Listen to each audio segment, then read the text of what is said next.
마지막 이 이스라엘 유대가 멸망하고 성전이 다 이제 끝장나는 그런 내용들을 쭉 함께 읽었습니다. 이 안에 또한 하나님의 뜻과 우리에게 말씀하시는 내용이 담겨져 있기 때문에 함께 말씀 나누겠습니다. 찬양 한 장 한번 하려고 했더니 시간이 좀 그래서 그냥 진행하겠습니다. 예, 에레미야 오늘 52장 마지막 12절부터 34절까지 그동안 장장 몇 달 동안 계속 우리가 에레미야를 해왔는데 이제 10편을 좀 한 주간 하고 9월 첫 주부터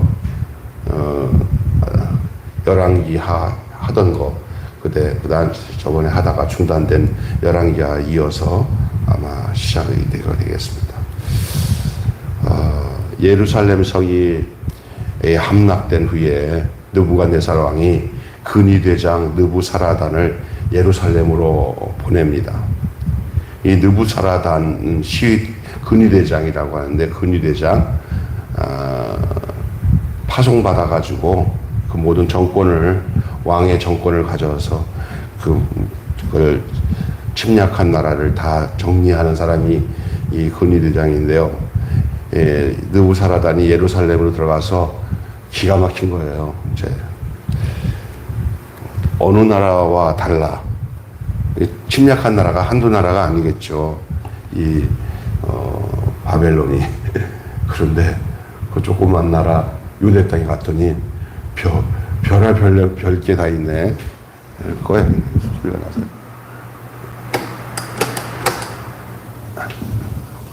이게 뭐 심상치 않은 거예요. 가보니까 세상 말로 노다지에 노다지.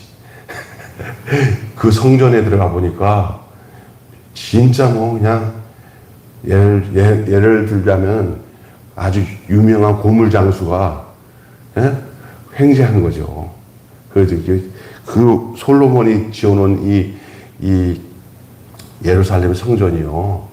이게 뭐 돈으로 가치로 따져도 뭐 상당할 겁니다. 금으로 덮어놓은 것, 노스로 덮어놓은 것 해가지고 할 것도 없이. 근데 그 사람들에게는 유대 백성들에게는 그게 하나님이 함께 하셨던 그 역사적인 아주 귀한 것들이지만 그 이방인 느부사라단의 눈에는 이게 다 돈줄로 보이고요. 가지고 가면 괜찮겠다 싶은 생각 안 하겠습니까? 그런 사람에 의해서 이스라엘 백성들이 그렇게 원했던 보여준 성전은 이제는 빈 집이 됐습니다. 빈 땅이 되고 비참하게 됐습니다. 예, 오늘 빈 집이 되어버렸죠. 거의 12절부터 23절까지의 내용이 오늘 읽은 뭐냐면 예루살렘에 들어가서 성전 기물을 노략하고 성전과 왕궁을 불태우고 성벽을 허무른 그런 내용이 나와요. 그 중에 이제 15절, 16절을 보시면은 가난한 사람들만 일부 남겨두고 기술자들을 비롯한 인재들은 모두 사로잡아서 포로로 끌고 가요. 또 그 24절부터 27절 다시 보시면은 성전과 도성에 남아있는 지도층에 있는 인사들 160명을 잡아들여서 느부갓네살 왕으로 끌고 가는데 왕이 끌고 가가지고는 그 왕 앞에서 왕 앞에 끌고 갔더니 그 왕이 그들을 살려줄 줄 알았더니 그 사람들은 처형해버려요. 이상합니다. 데려가서 쓸만한 사람은 쓰되 꼭 처형할 사람들을 처형하더라고요. 자, 무시합니다.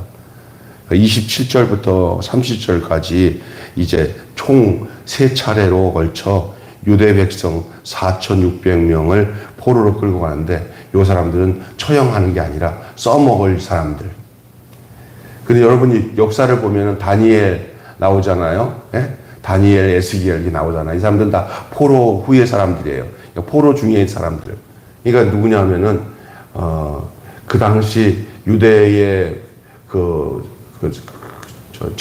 집권을 했던 그 고위층들 그리고 끝까지 바벨론에게 항전하려고 했던 사람들은 다 색출해가지고 다 여기 아까 전에 160명은 잡아들여서 처형하고 그 이후에 이제 뭐 좀 괜찮은 젊은 청년들 좀 똑똑하다고 생각하는 애들을 골라가지고 이제 왕이 선발시켜서 나중엔 자기 나라의 일꾼으로 관리로 사용을 하죠. 그리고 그 외에 많은 사람들은 들어가서 아마 노역도 하고 이주시켜서 그냥 그 백성 이스라엘이라는 유대라는 백성을 탈색시켜서 자기 바벨론 국민을 만들려고 했던 것 같습니다.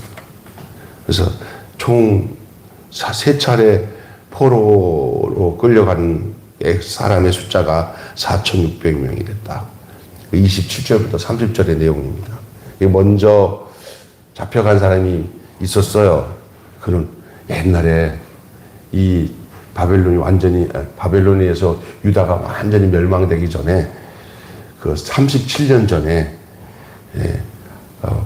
그 볼모로 잡아간 왕이 하나 있었어요. 그러니까 지금 죽은 시리기아 왕이 아니고 그 이전에 하여간 볼모로 잡아간 왕 하나가 참 우연치 않게 잡혀간 왕이 여호야김이 아니라 여호야긴이라는 왕이 있었어요. 37년 동안 그 바벨론 감옥에 갇혀놨어요. 그러니까 그가 지금 나이가 그 어린 나이로 끌려갔다가 지금 37년 지났으니까 나이가 한 50대 나이가 다 된 나이가 됐을 거예요. 완전히 이제 그 유다 나라가 망하고 나니까 그리고 다 정리가 되니까 그 옛날에 그 데려가서 저 감옥에 갇혔던 그 왕이 있잖아. 아이고 고생 많이 했겠네. 아이고 그러네. 그러면서 고생 37년 동안 그냥 감옥에 있는 밥을 먹다가 나라가 다 망하고 이제 다 정리가 되니까 좀 안타까운 거예요. 미안하기도 하고. 그 바벨론 나라 쪽에서 그 어떤 마음인지는 물어봐야 되는데 하여간 이 사람은 다른 사람과 달리 바벨론 왕이 긍휼히 여기고 그 당시 여러 국가들 이 점령한 나라의 왕들을 막 다 포로로 잡혀갖고 이 바벨론 국가 안에는 왕들이 여러 명이 있는데 어떤 왕들이냐 다 망한 나라 왕들을 다 잡아가지고 포로로 잡혔는데도 다들 얼마나 웃기겠어요. 그 중에 이 여호야긴은 그들보다도 먼저 37년 전에 왔기 때문에 그것을 봐서라도 뭔가 이렇게 배려를 해준 것 같아요. 그래서 오늘 마지막에 보면은 바벨론 왕이 아주 특혜를 주죠. 자기랑 밥상머리에서 밥을 같이 먹기도 하고 살아가는 동안에 모든 생계비를 다 해결해 주는 거예요. 생계비를. 요게 주고자 하는 게 뭐냐면요. 앞으로 이 여호야긴의 모습을 통해서 하나님이 이스라엘도 이런 식으로 긍휼을 베풀어서 회복시킬 것을 약속하고 있는 내용이라 할 수 있습니다. 여러분, 다시 정리하겠습니다. 그렇게 에레미야를 통해서 이 나라가 망할 것이다. 왕은 항복하고 바벨론의 포로에 그냥 적극적으로 참여해서 나라가 이렇게 망하지 않도록 해서 미리미리 손들고 하면은 아마 왕궁만 아니라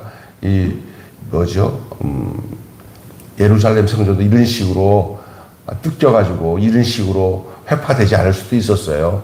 왜냐하면 왕이 항복하면서 조건을 걸을 수 있잖아요. 저희들 다 항복할 테니까 이 성전은 건들지 말아 주십시오. 할 수도 있을 거 아니에요. 근데 아주 괘씸죄가 걸려가지고 그냥 결국은 시리기아는 눈이 뽑혀 죽고 그 성전은 완전히 그냥 다 뜯겨가지고 비참한 상황이에요. 우리가 이렇게 눈에 보이는 성전이 그게 전부가 아닌 것을 아니까 괜찮지만 이스라엘 백성들, 유대 백성들에게 있어서의 그 성전이 뜯겨가지고 완전히 막 그냥 완전히 아이고 이거는 그 붙어 있는 금이냐 금은 다 뜯어내고 막 해와요. 얼마나 보기 싫겠습니까? 그런 현상이 이게 뭐냐면 신앙 중심으로 다시 말해서 성전 중심으로 살던 이스라엘 백성들에게는 이제 우리는 끝났다. 우리는 망했다. 하나님은 우리에게는 없다. 이렇게 돼버린 거예요.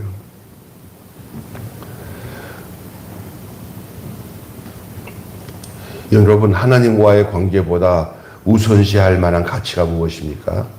눈앞에 당장 중요한 것은 끊임없이 이어져야 되는 거잖아요. 그런데 하나님을 진정 하나님으로 여긴다면 하나님보다 우선시할 것이 과연 무엇이 있겠습니까? 그의 말씀보다 경청할 것이 무엇입니까? 이스라엘에게 이름에도 불구하고 이스라엘에게 있어서는 하나님은 언제나 뒷전이었습니다. 그들은 하나님은 버린 것은 아닌데 언제든지 하나님이 뒷전이었습니다. 실상 이미 성전이 있다 하더라도 성전이 거의 없어진 상태와 마찬가지입니다.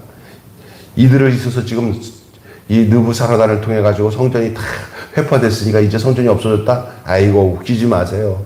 이미 성전은 없어졌어요. 그거는요.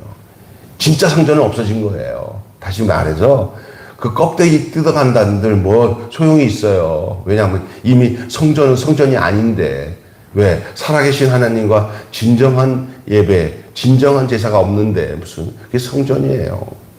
이건 아무 상관없어요. 그건 그냥 형태가 눈에 보인 거예요. 실제 이미 성전은 사라졌어요. 그 금딱지는 붙어 있었고 그 형상들은 있었고 그 제사 도구들은 다 있었다 하더라도 이미 성전은 없어진 상태였습니다. 왜? 그들에게 있어서는 하나님이 뒷전이었고 하나님이 없었거든요. 결국은 그 성전은 그들의 그 모습대로 그대로 현실로 나타나게 되었어요.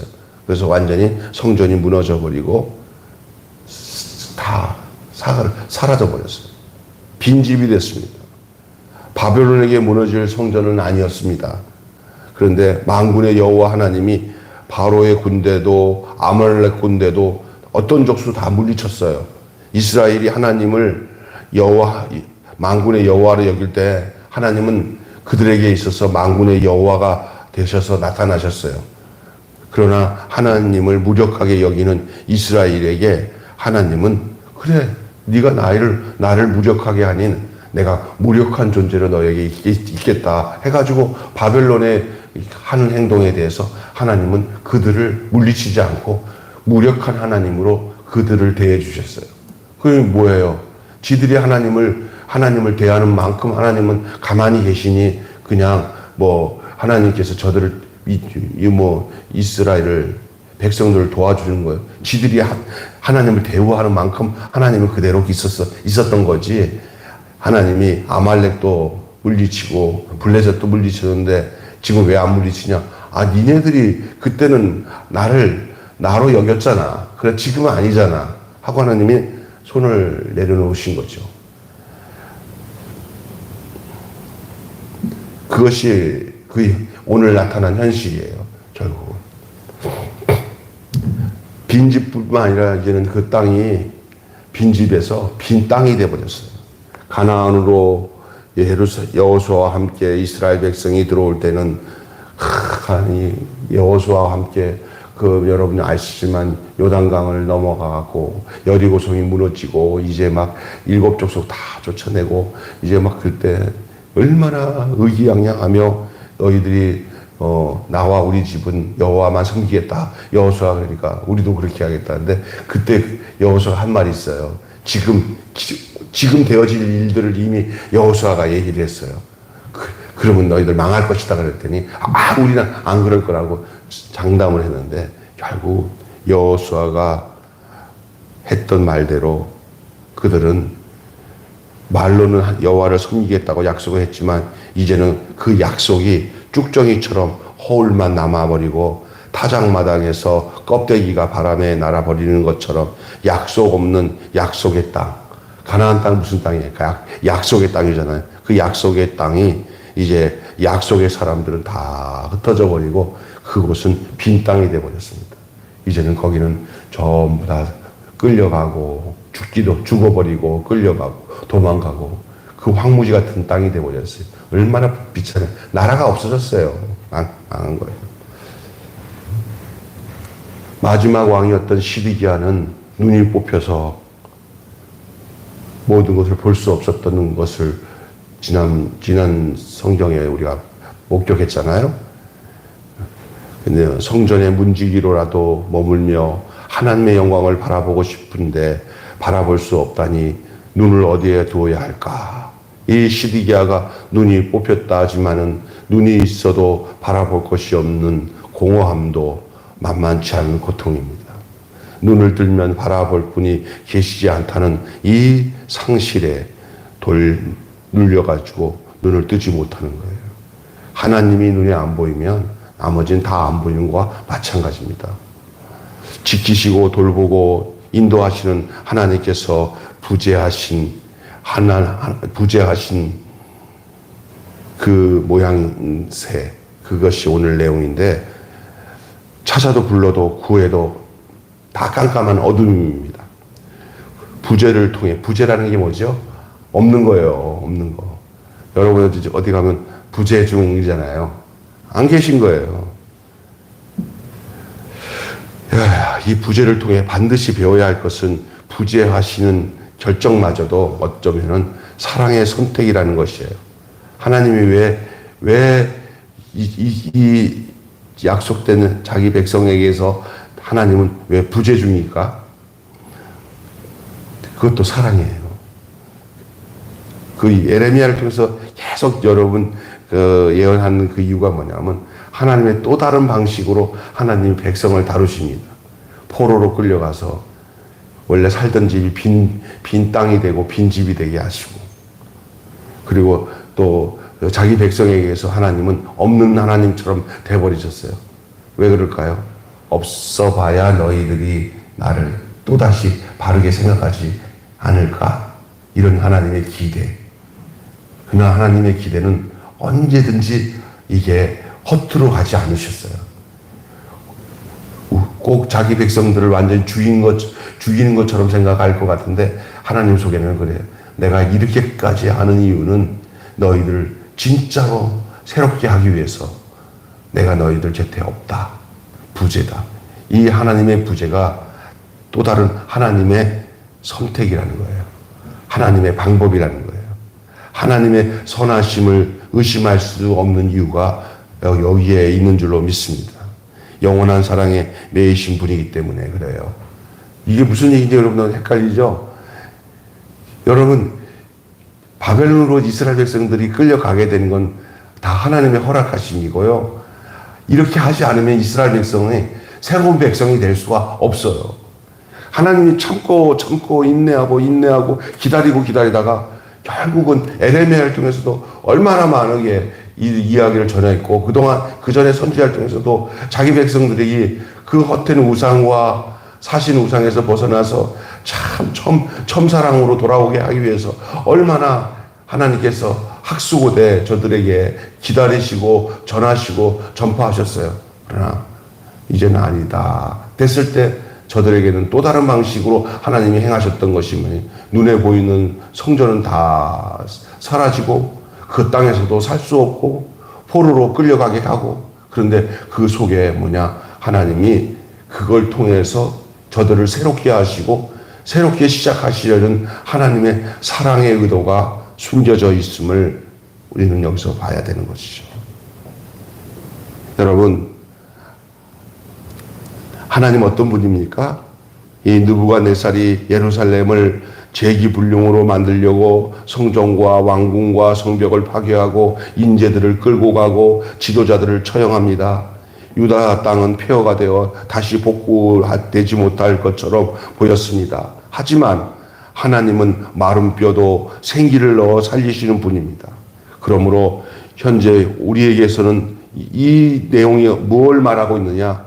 우리의 교회도 하나님의 뜻 안에 거한다면 어떤 위기도 극복할 수 있음을 알려주고 있는 내용인 줄로 믿습니다. 여러분, 여호야긴과 시드기야의 운명이 갈려요. 재밌는 것은 오늘 끝부분에 나오는 37년 동안 복역하다가 풀려나는 그 여호야긴. 그러나 끝날까지 그냥 저항하다가 눈이 뽑혀 죽는 이 시드기야의 운명이 엇갈립니다. 여호야긴의 복고는 멸망할 백성에게 신라 같은 희망입니다. 여호야긴 왕처럼 그들도 회복될 것이라는 소망을 가졌을 것입니다. 반면 시드기야의 운명은 그들에게 반면교사가 되었을 것이에요. 저렇게 우리도 고집 부리면 죽는구나. 그러나 여호야긴, 먼저 잡혀갔던 여호야긴에게는 우리 하나님께서 저의 모습을 통해 우리도 저렇게 회복될 것이라는 사실을 알려주고 소망을 주시는 내용이라 할 수 있습니다. 지금 우리 앞에도 여호야긴과 시드기야 같은 두 가지 선택된 두 길이 있습니다. 징계를 받더라도 말씀을 순종하고 잠잠히 견디면 반드시 회복의 날이 올 줄로 믿습니다. 오늘 이 본문의 내용을 우리가 생각하면서 이제 에레미야서는 끝났지만 에레미야서에서 우리에게 주고자 하는 그 중심적인 내용들을 가슴에 품고 나라를 위하여 기도하며 견디며 이기며 승리하는 저와 여러분이 되시기를 주님의 이름으로 축복합니다. 기도하겠습니다. 기도합니다. 주님, 늘 절망을 헤쳐나갈 길을 마련해 주시고 계신다는 사실을 저희가 기억하게 하여 주시옵소서. 에레미야를 통하여 계속 되어지는 범죄하고 하나님을 떠난 그 유대 백성을 향한 하나님의 사랑, 우리가 계속 에레미야를 통하여 들어왔고 결국은 현실로 그렇게 되지 않기를 원했던 이스라엘과의 이 유다의 멸망은 이루어졌지만 그것은 겉으로 보는 멸망이지만 그것은 하나님이 다시 살리시기 위한 방편인 줄로 믿습니다. 오늘 우리가 살아가다 보면은 우리의 삶을 하나님 왜 이렇게까지 하셨습니까? 하고 넋두리 할 만큼 힘들어하는 사람들이 있을 때 우리 하나님의 사랑은 단편적으로 보일 수 있는 것이 아니라 아주 종합적으로 봐야 되는 부분을 알게 하여 주시고 이스라엘 백성들을 이런 모양으로 사랑하시는 하나님이 오늘 또 우리를 사랑하시는 것을 알고 우리가 하나님 아버지 어떤 고난과 역경과 고통이 있을 때 하나님 아버지 그 현상에 눌려 살지 않게 하시고 그 현상 너머 베푸시는 하나님의 섭리와 뜻을 깨닫고 그 사랑 안에 머물러 행할 수 있는 주님의 참 백성 되게 하여 주시옵소서. 우리 주 예수 그리스도 이름으로 간절히 기도하옵나이다. 아멘. 우리 찬송가 한 장 부르고 축도하고 마치겠습니다.